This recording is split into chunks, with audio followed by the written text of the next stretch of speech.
blessed day. Good morning. Aloha. My name is Athena Rose, and I'm speaking to you from the big island of Hawaii. I live here in the jungle in this little cabin we call the melon hut or the mango hut. It's pretty fun. And yeah, pretty rustic. We live off grid, and our lights are solar, and our water is from the rain. And yeah, I just went through an amazing detox sleeping portal.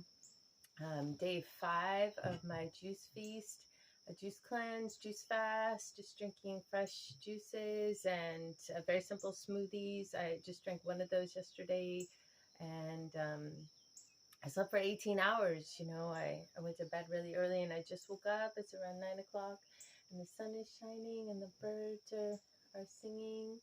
And yeah, I want to encourage you to explore the option of taking the time and space in your life to dive into a juice cleanse. It's extremely powerful, healing, and cathartic on so many levels, not just for detoxing the body and for allowing your cells to regenerate by giving yourself a break from digestion, but also on a psycho-spiritual level. My dreams have been super intense. Last night I had multiple dreams of childhood, and going back to my childhood and seeing different aspects of my upbringing and my familial roots, and different experiences I had in childhood, and how they influence my relationship with food, and influence my relationship with everything, with my experience in life, how I relate to people, and how I relate with myself. And yeah, our relationship with food is intrinsically tied to our well-being, and many of us don't have good relationships with food.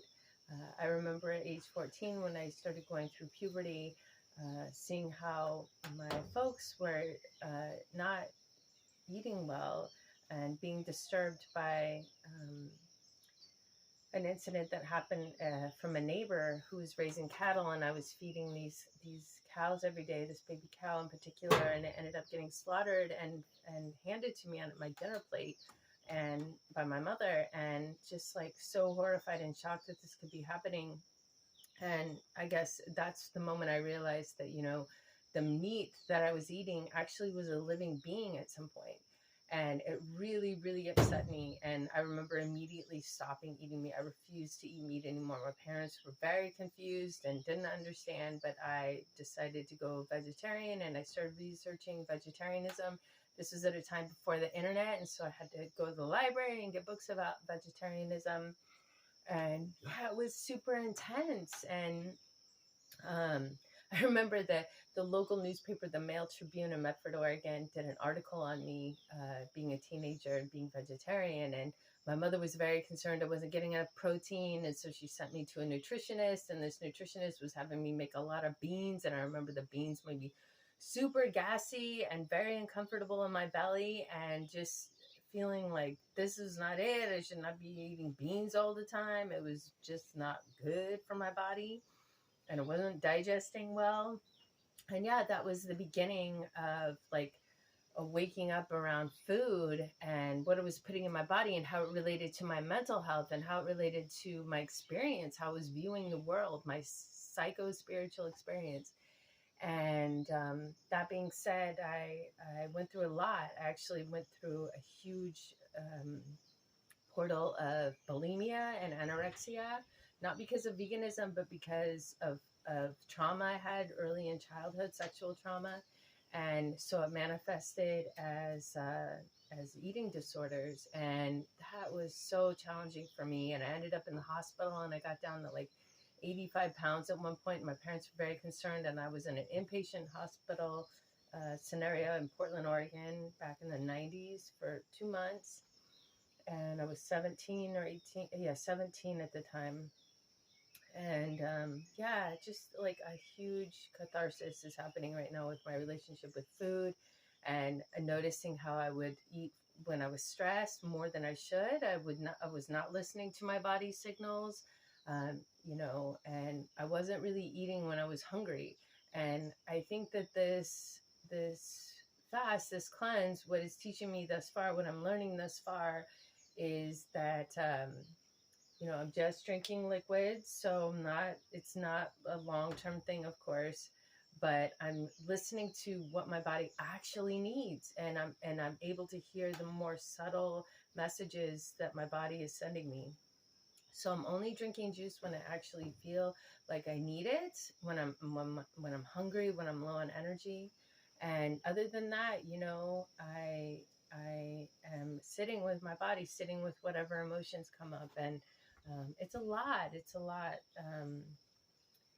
And I've been a raw vegan now for almost a month, and I was raw vegan for about 3 weeks before I started doing the juices. And yeah, so I just wanted to share that information with you and share my story with you. Like I said, I'm on day 5 of this juice fast, and I just slept for a long time. I feel like my body was reorganizing and detoxing, and just shedding more and more layers. I was on Prozac for 7 years, pharmaceuticals, and so and Cymbalta, and my body is shedding that. It's been stored in my body, stored in my gut, and so my goal is to do this as long as I can to get out the mucoid plaque, which is in my gut, and clear that, because that's harboring unharmful bacteria and parasites and old pharmaceuticals and just gunk, you know, and I'm learning how to get rid of that. And I've heard sometimes it can take some time, but I'm confident that it'll come up soon. And as long as I keep juicing and doing enemas and visualizing and praying about it, yeah, so I'll keep you updated on that. And yeah, my bowel movements have been super minimal because I'm not eating solid food. But yeah, I feel super hydrated. And this morning I'm going to be making some grapefruit juice. I love grapefruits. They have a lot of fiber if you just eat them on their own.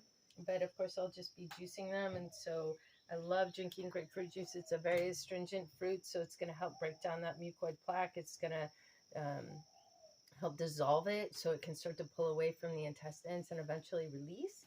And yeah, have some organic grapefruits here. It's since I'm in Hawaii, I'm trying really hard to buy local, especially because 95% of the food in Hawaii is imported from other places like California and Mexico. And I'm noticing still a lot of the produce at the store is from Mexico and Florida and California. And so, yeah, sometimes that's unavoidable. I don't feel like these grapefruits are grown here. The ones that are grown here, they're usually pretty big. But yeah, so organic is best if you can. And so I'm just going to show you how I do this. I'm taking off the skin of the grapefruit. So it's important you don't juice the skin of the citrus because it doesn't taste good. Yeah, it's like lemons and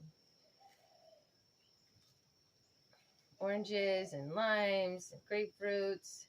There's also a fruit here called pomelo, and that is something I ordered recently from the local co-op, and I'm waiting to receive that order. But I'm excited to try that as a juice. It's supposed to be like a grapefruit of sorts, a local grapefruit. I also mentioned in another video that I'm doing noni juice in the mornings. Noni is a local fruit, grows wild here. It's something I've been wild harvesting. And it gets really soft really quickly in the sun. And it's full of a lot of seeds. So I just put it through one of those, I don't have it right in front of me, a nut milk bag. So there's like these nut milk bags that are super helpful for juicing certain things. And so I just put a noni fruit in there and squeeze it. And yeah, it juices really quickly. And noni fruit is not known for a good taste. I mean, it's definitely a very strong flavor, but it's very medicinal. And it's called puke fruit or vomit fruit. It smells pretty horrible. but it's really good for you. And as we know, a lot of medicines aren't always the tastiest, so that's okay. But thankfully, grapefruits are, and so I get to enjoy this grapefruit. Yeah, I was just noticing as I was speaking that I haven't been talking much. My partner's working over the weekend, overnights, and I haven't been interacting with people. I've just been taking time to myself, and so I haven't really been speaking out loud until right now, and a video I made yesterday. So if you're listening to this video, you're the only one I've been talking to for the last couple days, which is good. I think it's important to also take a talking feast or fast sometimes and not talk, you know, and just go internal and see what might be there and honor that process of getting to know oneself and limiting distractions. Somewhat familiar of the Amazonian South American practice of dieta, which is being in isolation and working with different plant medicines in order to learn from these master teachers. And I have not experienced that myself thus far, being in total isolation, working with a plant medicine, but I hope to at some point in my life, maybe even this year. It'd be beautiful. And yeah, so I'm kind of mimicking that in a way, in my own way, as much as I can with my life, and working with these fruits as medicine and listening to them. You know, fruits have a powerful energy. They're literally the fruition of a plant's energy, and accumulation of a lot of sunlight, accumulation of a lot of effort, going from seed to fertilization, you know, by bees or whatnot, pollinators, and being made into a beautiful fruit that literally will feed the seeds there and provide the nutrients for them to grow into another plant. So this is powerful, powerful food, you know. It's potentially fueling another plant, a whole nother plant, another tree, another bush, another vine. And I equate it to, like, you know, honestly, like a woman's moon blood. The moon blood is what would potentially nourish a human being, you know, a fertilized egg. If that were to happen, the menstrual blood is what would be the beginning food for that embryo. And so that's what fruit is for the plant in terms of botany, you know. So yeah, so I've cut up all my grapefruits and I'm going to be putting them through this machine, which is a little noisy, but yeah, in just like a minute, I'll have lots of grapefruit juice, so that's exciting. Okay, here we go.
Yay! Yum, yum, yum. Mm-hmm.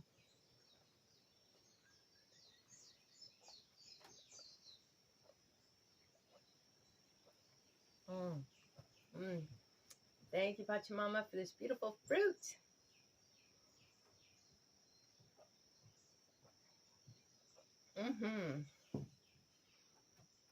Yeah, so this is the first juice that I've drank today.